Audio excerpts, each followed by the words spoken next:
if the dream of our founders is alive in our time, who still questions the power of our democracy, tonight is your answer.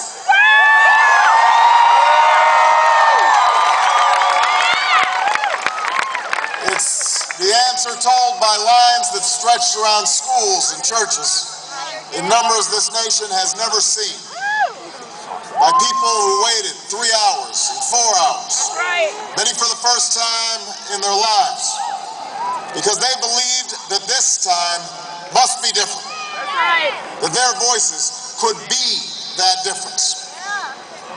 It's the answer spoken by young and old, rich and poor, Democrat and Republican, black, white, Hispanic, Asian, Native American, gay, straight, disabled and not disabled, Americans who sent a message to the world that we have never been just a collection of individuals or a collection of red states and blue states. We are and always will be the United States of America.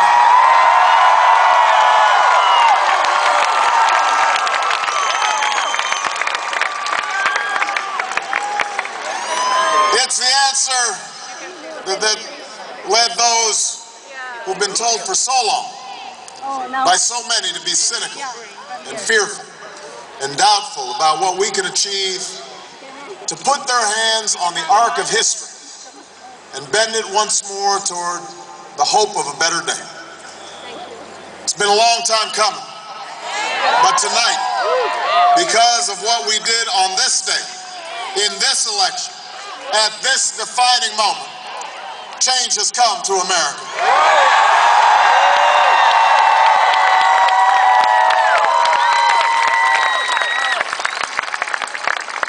A little bit earlier this evening, I received an extraordinarily gracious call from Senator McCain.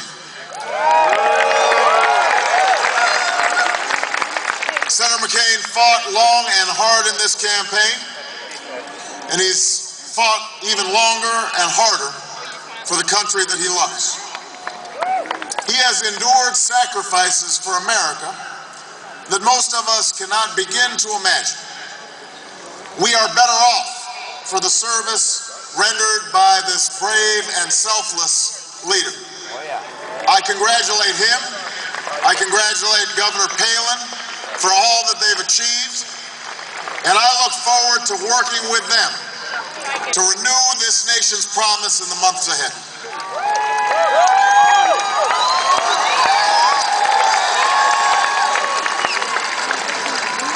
I want to thank my partner in this journey, a man who campaigned from his heart and spoke for the men and women he grew up with on the streets of Scranton and rode with on the train home to Delaware, the Vice President-elect of the United States, Joe Biden.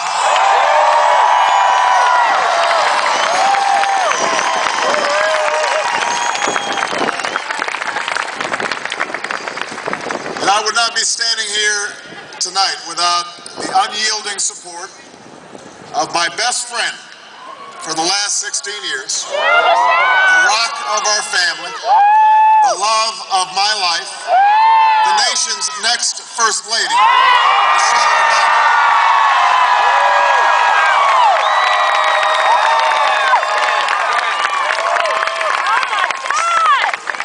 Sasha and Malia,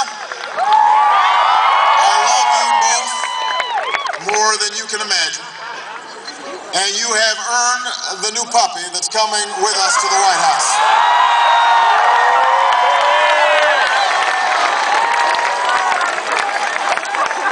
Oh my God. And while she's no longer with us, I know my grandmother's watching, along with the family that made me who I am. I miss them tonight. I know that my debt to them is beyond measure.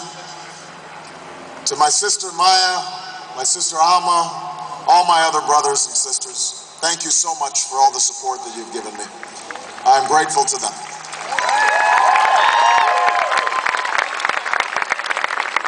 To my campaign manager, David Plouffe.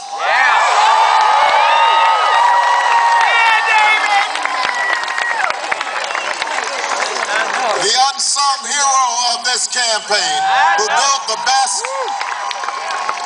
best political campaign, I think, in the history of the United States of America.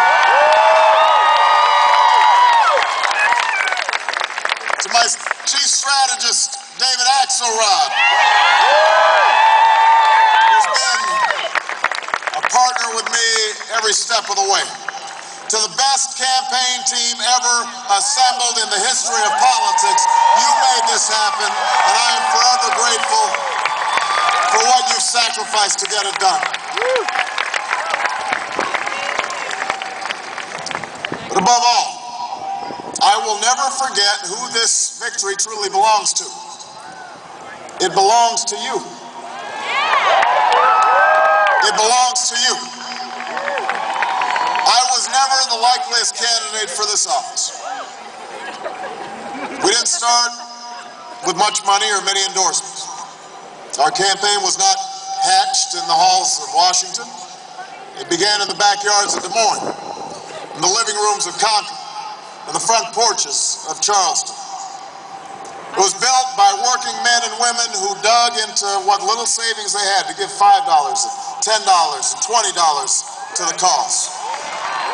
It grew strength from the young people who rejected the myth of their generation's apathy, who left their homes and their families for jobs that offered little pay and less sleep.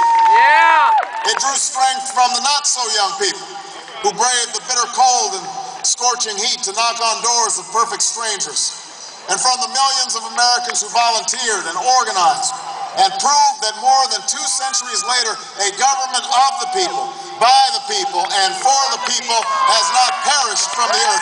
This is your victory.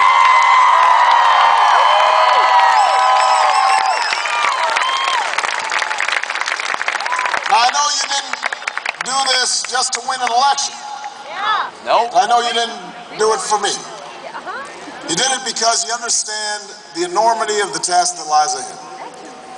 For even as we celebrate tonight, we know the challenges that tomorrow will bring are the greatest of our lifetime. 2 wars, a planet in peril, the worst financial crisis in a century.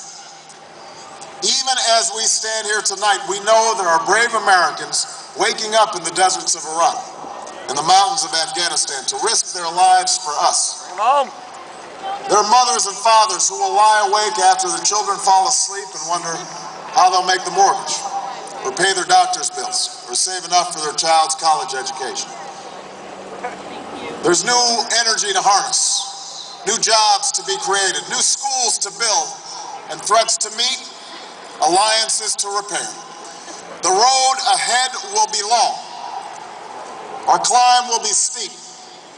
We may not get there in 1 year or even in 1 term. But America, I have never been more hopeful than I am tonight that we will get there. I promise you, we as a people will get there.